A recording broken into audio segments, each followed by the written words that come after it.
Welcome back, everyone, to another episode of Can I Have a Word with You? Bruce Pulver, author and speaker with Heather Carter. Hey, Heather. Also author and speaker and workshop leader. It's good to be back with you again for another episode. How are you today? I am doing great. I just got back from a great women's retreat in Big Bear, California. California is one of my favorite places to be, not just because two of my children live out there, but kind of because of that. So, but yeah, I got to do a women's retreat with Hope Church in Las Vegas. Shout out to all of you if anybody's listening. It was great to be with you guys. So, but I'm glad to be back home and uh, unpacking another word. What word do you have for us, Bruce? Yeah, we're going to do reluctant today. We're going to unpack the word reluctant, man. And there's a lot in that word. And first of all, before you get into that, congratulations on your talk. There were over 100, close to 200 people. And you got to do a real nice workshop out there and a talk with folks. And folks, if you're looking for someone to lead a really honest, straightforward, open, let's get deep quick workshop and series of skill building, look up Heather. She's so authentic, and the reviews that I've seen and she's told me about are that folks just come up to her and say, you know, I needed that, or thanks for going first, or you helped me kind of unloosen a tie that might be tied around me that I was kind of afraid to let go of. So congratulations to you, and I know you're making a huge impact. Yeah, thanks. You're welcome. You're welcome. Well, we're going to unpack the word reluctant today. I mean, I was thinking about it as we kind of kicked around what's the topic going to be today, and I started asking myself some questions. Why are we reluctant sometimes? Number one, what is being reluctant? What does it feel like, or what does it kind of lead us not to do, or hold us back from? Where does it come from? And then what are some triggers maybe that we can flip that allow us to maybe have that fade down a little bit? And maybe I'll start the story. I'm part of, for my goodness, almost 3 years now, this organization called In His Grip Ministries. And it's started by a guy that was doing golf tournaments around churches for fundraisers. And then he realized that beyond just playing golf, there was a need when and most of the time it was with a men's group at a church. There was a sort of an unspoken need to kind of open conversations about more than just your golf game, or more about that big fish you caught, or more about your job success. In fact, there was a lot of pain and a lot of unstated struggle there. So he started moving that from golf tournaments to more intimate settings of going to, say, the clubhouse of a golf course and having, a circle of men. They would open the Bible, they would read a verse, they would unpack that verse using a mechanism called grip. What's the God's word that they were reading? What did it reveal to them? How would they implement what that revealed? And then a prayer. And that reveal and implementation aspect gets really deep and a lot of different perspectives. And so Scott Lehman in Nashville, Tennessee has this amazing group. And what I'll tell you it did for me from a reluctance standpoint, we've talked a lot about our backgrounds and me kind of being raised in the church and my mom's faith and my dad's love of words. But I felt like I was connected to my faith, but I wasn't necessarily connecting to what that meant. And I was reluctant to be vocal, to be vulnerable, to kind of step in and learn and say, hey, this is what I don't know. Can someone help me and teach me? And the In His Grip Ministries has really helped me develop a strength around that and to speak more freely and kind of lose that reluctance, or being less reluctant and more willing. So that's sort of where I landed on reluctant. I want to unpack that a little bit. But before we do, let's chat a little bit about, from your perspective, Heather, reluctant. Well, one of the things I was thinking about this word is a lot of times we do words that have kind of a dual meaning. Like it can be positive or it can be negative, depending how you look at it. And with reluctance, I was trying to think, I'm like, there's really not a positive thing about that word. The opposite, everything about it that's good is really opposite. Because I do believe there's a time, obviously, that you pause, pray, and proceed. Doesn't mean you just rush into everything, but that's just wisdom or maybe caution. But reluctance is different. There's some suspicion in it. I'm not sure if that's what God wants me to do. So I don't know. I like the way that you did the acrostic. Maybe you can kind of just go through that. And a lot of it is kind of saying the same things, is that we're holding back, we're withholding ourselves or our honest feelings or our honest thoughts about God or friendships, what we believe about things. And I don't know. So I think we should start with what you wrote out, and then kind of pick and choose some of those parts of it to talk more about.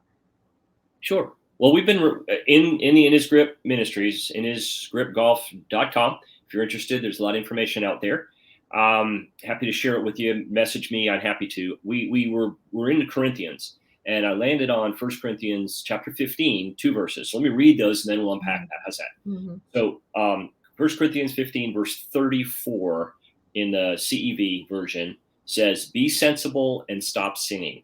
You should be embarrassed that some people still don't know about God." Like, okay, that woke me up that morning when I was reading it. Then I went to 58, which is the last verse of that chapter. It said, "My dear friends, stand firm and don't be shaken. Always be busy working for the Lord. You know that everything you do for him is worthwhile." So when I read the word embarrassed, and of course that was in the CEV version, there's several different words for that in other versions. I meant, wow, it meant to me, after being in this ministry and developing friendships, we do talk about there's so much more to be done, so many more folks to be available for. So yeah, it's fun to come back and do praise reports and all these kinds of things, which are amazing, but there's still work to be done. And that's sort of where I got to 58. Anything that we do for him is going to be worthwhile. So when I looked at reluctant and how it's diminished, it's the holdback of that for me has diminished itself. I kind of did a this versus that in reluctant. So I looked at reluctant. There's a risk, right? You had said something there about maybe going and having a conversation with someone. There may be some risk because you have a preconceived perspective of how they might take what you're going to say or do. Mm-hmm. Versus the other R, which is reward. What's the potential upside of taking that risk? Maybe you learn more. Maybe you validate that you were right about the current situation, or maybe it gives you something you're then able to work through. So that to me would be the R, would be risk versus reward. Mm-hmm. The E is, am I eluding something? Am I trying to escape or duck under because I'm reluctant? Is there a fear of something? Failure, lack of knowledge, rejection, all those kind of things. Or can I look at it as the E being more exploring? Does it give me the opportunity, to maybe get uncomfortable, but that's really, I found where I learn the most when I kind of lean into something I'm not that sure about, with the confidence that what's the worst that could happen is I'm going to learn something. So that's the E. The L is reluctant because I'm lacking. Like, I don't feel like I'm enough. I can't bring anything to this conversation. I'm a juvenile compared to some of the people in the room with me. And for me to open my mouth, man, I'm lacking. I just don't have anything that brings value or leveraging. To leverage, I think, and I've found that you've really got to come with, I have something to offer. The key is to listen to the room, listen to the conversation, so that I can step in when the opportunity present. So, I may not have everything I need, but I also have to know that I come with something. And even if that's a bank of my experience. All right. Want me to keep moving? I think so. Yeah, we might have to pause in between here because I'm going to forget what you said on the R's by the time we get to the T. Okay, well, I'm going to go through it and then I'll pop it really quickly. Everybody out there, you can tell how much we rehearse these things, right? We just like to have the conversation. Me and my big ideas, I didn't think about the fact that reluctant is a really long word. It is absolutely. So then we got to the U now of reluctant. Uncertain. Again, another reason that might keep us in the blocks, keep us on the sidelines, keep us in the grandstand. Or unyielding. I'll find a way. I may not know what that's going to be yet, but if I make myself available, there will be some place that I can go. And once I find that, I can just keep pouring into that piece. The C is cautious, right? If we're reluctant, we are likely kind of have our foot more on the brakes than we do on the gas, yeah? Or confident, right? Not that we are overconfident, but again, that we've got something to bring. The T is terrified. Oh my gosh, what if I just totally blow this? What if the words come out wrong? What if I say it backwards, right? Or tough. Regardless of what happens, I'm in, and I'm gonna learn something from that. The A is anxious. Oh my gosh, you just got so many things going in your head. You're flustered. Your throat gets dry. Your hands start sweating. Or affirmed, like regardless, again, kind of stepping in and saying, let's not focus on the outcome. If that's keeping us reluctant, let's focus on stepping in, and the rest will take care of itself. And then N is nervous, of course, right? Kind of goes along with anxious, or no doubt, right? If we have no doubt, again, it's not that we're going to be right. It's just we want to participate. We want to be in. Being in the game is so much better to me than being on the sidelines. I just love that. And then the T is troubled or tenacious. So a whole lot of words there. The R is risk or reward. Mm-hmm. Right. Well, I think that when you kind of go through them all like that, the thing that you notice for all the list of the first things, the kind of the negative side of it, has to do with a lot of fear. That so many times when we're reluctant, we're afraid of how we're going to look. We're afraid of how people are going to react. We're afraid of it not working. Wonder if I do it and it blows up in my face. It reminds me of, I think I've told you, I'm kind of obsessed about the show The Chosen right now. And one of the things I love about it is that it, tells the story of Jesus, but also the disciples. And the disciples, at one point, Jesus sends them out 2 by 2 to teach his word and heal people. And you can just tell they're like, okay, I don't really think that I'm qualified for that at all, but I trust you. I don't really trust that I can put my hands on someone's eyes and make them see, but I do trust you. So I'm going to do it anyway. And a lot of this fear that makes us reluctant is something, one of my friends always says, then do it afraid. Because sometimes you still have to do it. Then do it afraid. Mm-hmm. The disciples still went. They did it afraid, and they saw amazing results. And then the more they did it and saw the results, the less fearful they were about doing it again and again. And, I think in all of life, there's many things that we're afraid to step into. But if we trust God, or we trust the one who is sending us into wherever we're going, then it makes a big difference. Your motive behind why you're going, I guess, or the person behind why you're going. Yeah. So I hear you say that in a lot of that first words that we used in reluctant was fear, uncertainty, and doubt. Maybe it's that lack of. One of the things, I don't know about you, but that has helped me in moving into things that are new, whatever they are. And I really am embracing being new at something, being a beginner at something all the time. It doesn't mean everything you do you're a beginner at doing, but to be incremental in celebrating growth. And incremental sometimes means a setback as well. You're not, we focus often on, the magic pill that fixes everything immediately, right? Or I want to be great at something. Mm-hmm. And what we rarely see behind the scenes, whether it's a musician or whether it's an artist or a athlete, we rarely see the hours in the gym, the hours in the practice room, the hours breaking down the music to just get every note sustained the right way, and whatever that instrument is. The artist, the painter who learns the skill, and we never see that. We never see the ones they tear up and burn and throw in the dumpster, right? We only see the ones that somehow they're willing to release. So I guess I would encourage, in whatever that is, whether it's your faith walk, whether it's a new business journey, whether it's starting a new class in college or in school, where you go, oh my gosh, I don't know what I got myself into, Mhm. is to step confidently and look for things successful incrementally. Because Mhm. you look back at, you know, the, this was funny. Someone told me once, don't make a mountain over a molehill, right? Don't make something big out of something that's small. But if something is small that's important enough and you move enough molehills, you get a mountain pretty soon. So I guess Mhm. the visual would be incremental and okay with yourself of letting go of your reluctance. Mhm. I think, and so many of the things in my life that I've enjoyed have been things I was reluctant to do in the beginning, and I did them afraid.